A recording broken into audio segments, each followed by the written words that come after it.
Last topic में हमने types of budget के बारे में बात की थी कि बजट 3 टाइप्स के होते हैं, सरप्लस बजट, बैलेंस्ड बजट और deficit budget.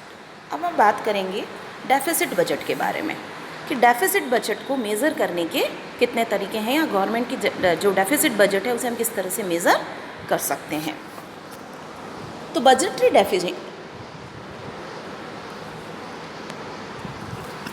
deficit is defined as the excess of total estimated expenditure over the total estimated revenue. We know very much clear ना कि जो बजटरी डेफिसिट है वो क्या होता है कि जो आपके एस्टिमेटेड खर्चे हैं वो आपकी एस्टिमेटेड रिसीप्ट से ज़्यादा हैं। क्लियर। अब हम बजटरी डेफिसिट के मीन्स क्या हैं, तो यहाँ पर it means when the government spend more than it collect then it incur a budgetary deficit. Budgetary deficit can be 3 types. Which types? 3 types: revenue deficit, fiscal deficit and primary deficit. So first, revenue deficit. What do you mean by revenue deficit? It means revenue deficit is concerned with the revenue expenditure and revenue receipts of the government. It refers to excess of revenue expenditure over revenue receipts during the given fiscal year. अब सबसे पहले तो हमें जानना होगा हमारा fiscal year क्या है। तो 1 अप्रैल से लेकर जो 31 मार्च है वो हमारा क्या कहलाता है, एक फिस्कल ईयर कहलाता है। अब इस डेफिनेशन से साफ पता चल रहा है कि रेवेन्यू डेफिसिट में 2 टर्म्स ही शामिल है, आपकी रेवेन्यू एक्सपेंडिचर और रेवेन्यू रिसीप्स।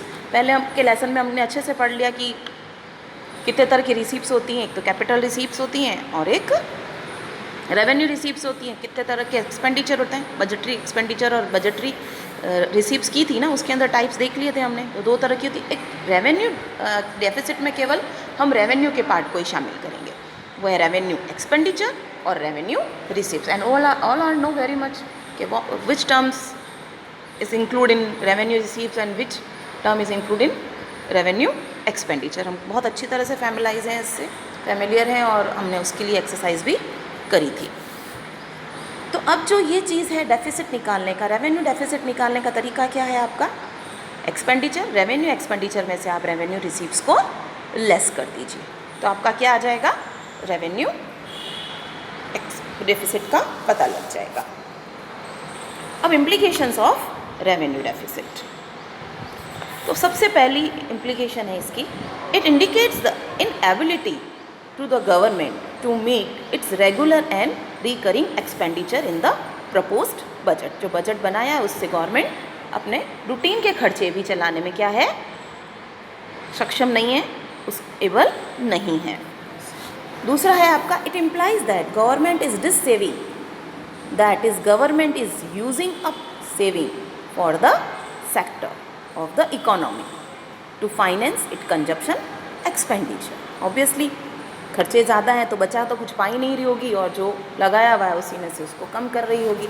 जो आपकी सेविंग से अगर समझ लियो आपके घर का खर्चा किसी महीने ज़्यादा आ जाता है, जितनी आपकी कमाई नहीं होती उससे ज़्यादा आप खर्च उस महीने हो जाता है, तो अब आप वो कहाँ से पूरा करोगे। आपके जो पहले का बचा हुआ या कुछ भी बचा हुआ है सेविंग करी हुई, उसी में से आप उसको कवर करके निकालोगे। गवर्नमेंट भी यही करेगी। जब आपका रूटीन का खर्चा पूरा नहीं हो रहा है तो आपका जो डिस सेविंग है या कुछ भी आपका बचा हुआ है या कहीं इन्वेस्ट किया हुआ है उसको तोड़ोगे और फिर आप अपना खर्चा पूरा करोगे। उसके बाद आती है, it also implies that the government has to make up these deficits from capital receipts. Obviously capital receipts, अभी मैंने बताया आपके रूटीन के खर्चे तो रोज़मर्रा की इनकम से पूरे नहीं हो रहे हैं, तो आप क्या करेंगे, अपनी एफडी की भी है वो तोड़वा दोगे, कहीं से बैंक में सेविंग की है वो तोड़वा दोगे या कहीं से उधार ले आओगे। अब जैसे ही आप ये वाला सिचुएशन फॉलो करोगे, आपकी रेवेन्यू रिसीप्ट से आप कहाँ कन्वर्ट हो गए, कैपिटल रिसीप्ट्स में आप कन्वर्ट हो गए।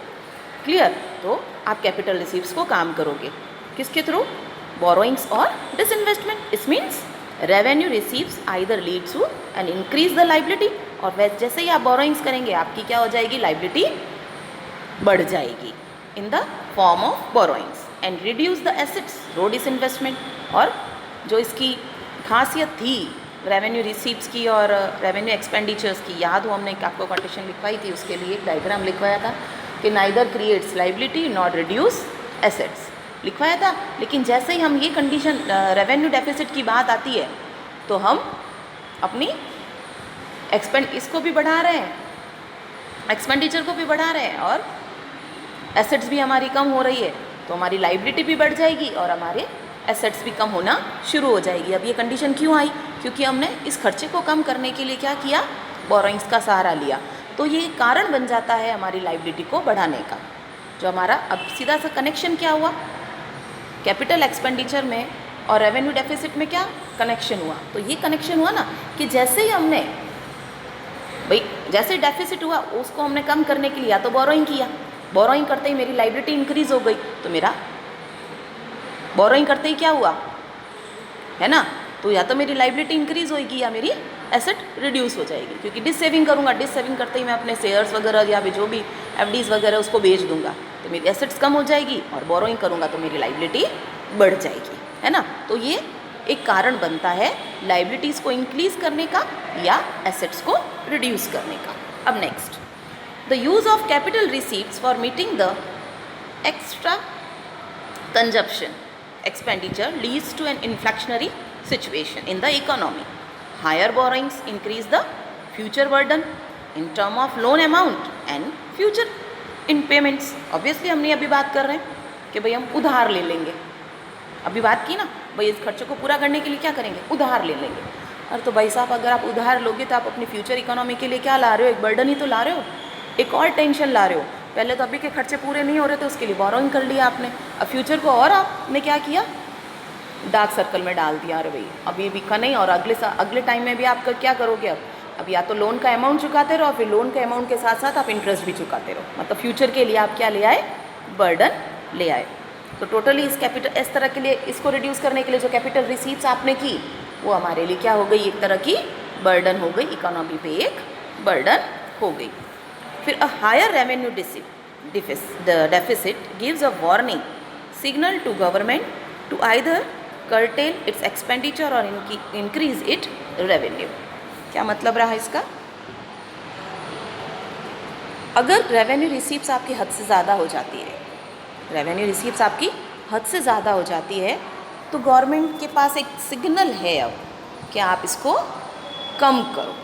जो ये आपका रेवेन्यू डेफिसिट ज़्यादा हो गया है उसके वो आपकी गवर्नमेंट के लिए अब क्या है? एक सिग्नल है कि भाई साहब अब आप इसको कम कर लो वरना आप हाई रिस्क जोन एरिया में आ जाओगे, आपकी इकोनॉमी के लिए खतरा पैदा हो जाएगा। तो भाई अब क्या है तरीके? कुछ तो इसके लिए करना पड़ेगा ना गवर्नमेंट को कि मैं ऐसा क्या करूं कि मेरा जो रेवेन्यू डेफिसिट है वो कम हो जाए।